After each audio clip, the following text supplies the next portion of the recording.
Assalamualaikum warahmatullahi wabarakatuh. Nama saya Fitria Nurrohmah, kelas 2B dari jurusan Bahasa dan Sastra Arab. Di sini saya akan memaparkan artikel yang telah saya buat yang berjudul Sejarah Perkembangan Mazhab Nahwu Arab. Bahasa Arab sebagaimana diungkapkan oleh Al-Jabiri dalam bukunya yang fenomenal, Taqwim Al-Arabi. Jika mujizatnya orang Yunani adalah filsafat, maka mujizatnya orang Arab adalah bahasa Arab. Tata bahasa atau gramatika dalam bahasa Arab, bacaan ilmu nahwu tidak terpisahkan oleh sejarah.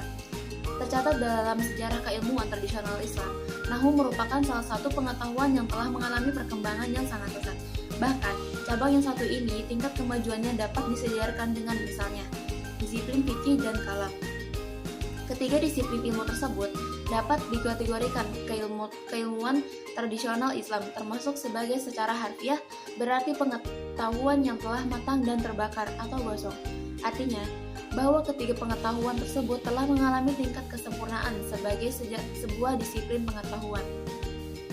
Awal mula perkembangan nahwu berasal dari Basrah, hingga meluas ke Kufah, Baghdad, Andalusia, dan Mesir. Keadaan geografis di masing-masing kota tersebut berbeda, begitu pula cara pemikiran ulama nahwu dalam menanggapi permasalahan bahasa. Tercatat dalam perkembangan pemikiran ilmu nahwu terdapat 5 mazhab pemikiran: mazhab Basrah, mazhab Kufah, mazhab Baghdad, mazhab Andalusia, dan mazhab Mesir. Dan kelima mazhab tersebut, gramatika Arab nahwu dari kelima mazhab nahwu ini, mazhab Basrah dan mazhab Kufah merupakan dua aliran bahasa yang paling berpengaruh dalam kitab nahwu. Sauki Daif membagi perkembangan ilmu nahwu berdasarkan mazhab-mazhab al-madaris dengan menyebutkan sejumlah tokoh-tokoh yang dominan pada setiap aliran mazhab tersebut. Mazhab Basrah, mazhab Kufah, mazhab Baghdad, mazhab Andalusia, dan mazhab Mesir. Aliran Basrah dan Kufah merupakan dua aliran yang paling berpengaruh karena keduanya mempunyai otoritas dan independensi yang tinggi. Kedua aliran tersebut juga mempunyai pendukung yang banyak dan fanatik, sehingga mampu mewarnai aliran-aliran tersebut. Adapun tiga aliran lainnya yang disebutnya sebagai aliran turunan yang berinduk pada salah satu aliran utama atau merupakan hasil panduan antara keduanya. Yang pertama, mazhab Basrah. Basrah atau Al-Basrah adalah kota terbesar di Irak, terletak sekitar 545 km dari Baghdad. Awal berdirinya Basrah dimulai pada abad ke-16. Pertumbuhan ilmu nahwu secara pesat di Basrah terdapat 4 faktor, di antara lainnya: 1. Letak geografis yang strategis. Basrah terletak pada jarak 300 mil ke arah tenggara kota Baghdad. Terdapat sungai Tigris dan Eufrates yang mengalir dan bermuara di laut. Berada di pinggir pedalaman, sering kali dijadikan tinjauan para ilmuwan melakukan perjalanan, seperti Halil bin Ahmad, Yunus bin Habib, Nadar bin Samil, dan Abu Zaid al-Ansari. Ada kalanya mereka bertemu penduduk asli atau membawa orang Baduy ke kota. Kedua, stabilitas masyarakat. Di Basrah tidak ada konflik politik, pergeseran antar mazhab, dan kerusakan antar kelompok sosial. Yang ketiga, pasar mirbat. Dulunya pasar mirbat terbatas untuk perdagangan unta, namun seiring berjalannya waktu, pasar tersebut digunakan untuk ajang orasi puisi. Penamaan mirbat karena unta tersebut ditinggalkan. Oleh karena itu, tempat untuk menambahkan unta disebut mirbat. Pasar ini dapat menyaingi para penyair di ukas. Yang keempat, Masjid Basrah. Masjid Basrah digunakan untuk pengajian ilmiah seperti kajian tafsir, ilmu kalam, dan bahasa. Seperti majelis Himad bin Salmah, Sibawayhi pernah ikut dalam majelis tersebut. Yang kedua, mazhab Kufah. Kufah merupakan sebuah kota di Irak, terletak 10 km di timur laut Najaf dan 170 km di selatan Baghdad. Sekitar 100 tahun, mazhab nahwu Kufah baru muncul. Hal ini disebabkan ulama Kufah lebih konsen pada ilmu keislaman seperti fikih, hadis, qiraat dibanding ulama Basrah yang sering mengalami ilmu nahwu. Mazhab Kufah lebih unggul dari mazhab Basrah dalam bidang pencairan. Selain itu, metode yang dipakai oleh mazhab Kufah adalah studi lapangan.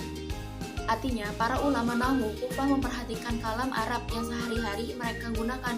Kemudian mereka menggunakan gaya bahasa atau uslub yang mayoritasnya masyarakat Arab dipakai. Hal ini berbeda dengan mazhab Basrah yang lebih ketat. Mereka lebih menggunakan akal, menggunakan mantik, serta sumber-sumber filsafat. Yang ketiga, mazhab Baghdad. Selain kedua kota Basrah dan Kufah yang menjadi pusat kebudayaan dan intelektual Irak, saat itu muncul sebuah kota yang baru yang menjadi pesaing pesat intelektual kedua kota yang telah berdiri lebih dahulu, yakni kota Baghdad. Kota Baghdad ini didirikan dan dibangun oleh Al-Mansur Billah Al-Jafar Abdullah bin Muhammad bin Muhammad bin Ali bin Abdullah bin Abbas bin Abdul Muthalib, atau yang lebih dikenal dengan nama Abu Ja'far Al-Mansur, khalifah kedua dinasti Abbasiyah. Namun sebenarnya rencana pendirian kota tersebut telah direncanakan oleh saudaranya Abu Abbas As-Saffah, dan pembangunannya dimulai pada tahun 125 Hijriah dan mulai ditempati pada tahun 129 Hijriah. Keempat, mazhab Andalusia. Ketika Islam masuk di Andalusia terlebih dahulu, masyarakatnya belajar dan mengajarkan bahasa Arab. Aktivitas Islam ilmiah baru terasa ketika bergantinya Daulah Umayyah di Andalusia. Sekarang Spanyol diprakarsai oleh Abdurrahman Ad-Dahil pada tahun 138 Hijriah. Orang-orang Andalusia melakukan perjalanan ke timur untuk mencari ilmu. Mayoritas mereka mendapatkan ilmu dari ulama timur dan membawa ke Andalusia dan mengajarkan di sana. Salah satu ulama yang mengajarkan ilmu di sana ialah Abu Ali Al-Khali. Ia mengajarkan di Cordoba hingga akhir hayatnya tahun 356 Hijriah. Sejarah awal ulama Nahu Andalusia mendapatkan keilmuan dari Kufah sebab mereka menerima beberapa ilmu qiraat. Adapun kitab Sibawayh menurut mereka sebagai kurikulum awal pelajaran, penghafalan, pensyarah, dan lain-lain. Ulama yang mensyarahi kitab Sibawayh diantarain Abu Bakar Al-Sahi, Ibnu At-Tarawi, Ibnu Kufuh,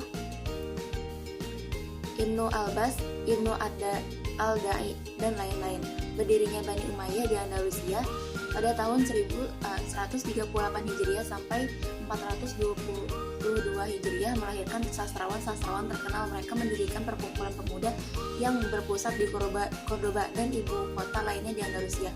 Kemunculan ilmu bahasa Arab berangkat dari mempelajari teks-teks klasik dan syair. Motivasi mereka ialah menjaga bahasa Al-Quran dan menyelamatkan bahasa serta bacaan mereka. Oleh sebab itu, banyak dari mereka menjadi penghafal Al-Quran. Mayoritas dari mereka melakukan pelajaran ke timur untuk mempelajari ilmu qiraat, aneka ragam bacaan Al-Quran. Setelah mereka berhasil, mereka mengajarkan ilmunya ke masyarakat.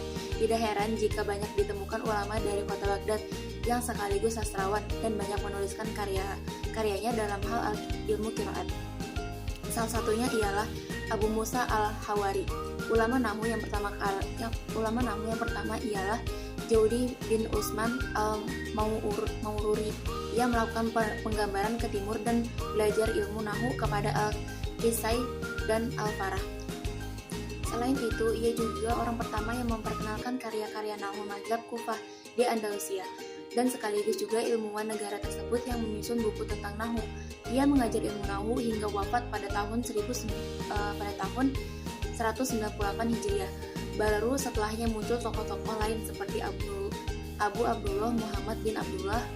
Ia juga melakukan perjalanan ke timur. Ia mempelajari ilmu Nahwu dari Utsman bin Sa'id Dal-Misri, masyhur dengan nama Was. Yang kelima, mazhab Mesir.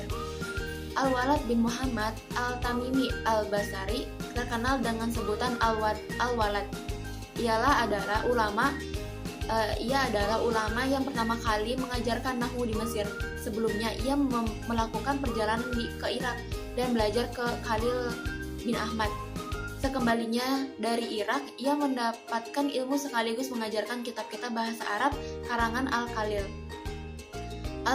Al-Zubaydi berkata, sebelum adanya Al-Walad, tidak ada kitab-kitab Nahwu dan bahasa yang diajarkan di Mesir.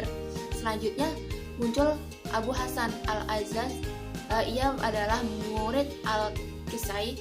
Lalu ia bergabung untuk mengajarkan ilmu-ilmu Nahwu di Mesir. Begitu pula di Mesir terjadi penggabungan antara dua keilmuan mazhab besar, yaitu mazhab Basrah dan mazhab Kufah.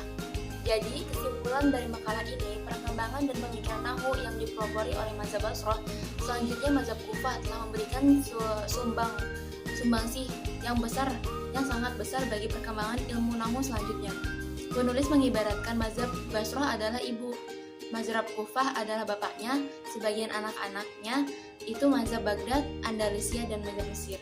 Meskipun dari kedua sumbernya sama, jika tidak dikatakan beda antara mazhab Basrah dan Kufah, tetapi masing-masing mempunyai corak pemikiran dan konsep yang berbeda tentang nahwu. Sekian, wassalamualaikum warahmatullahi wabarakatuh.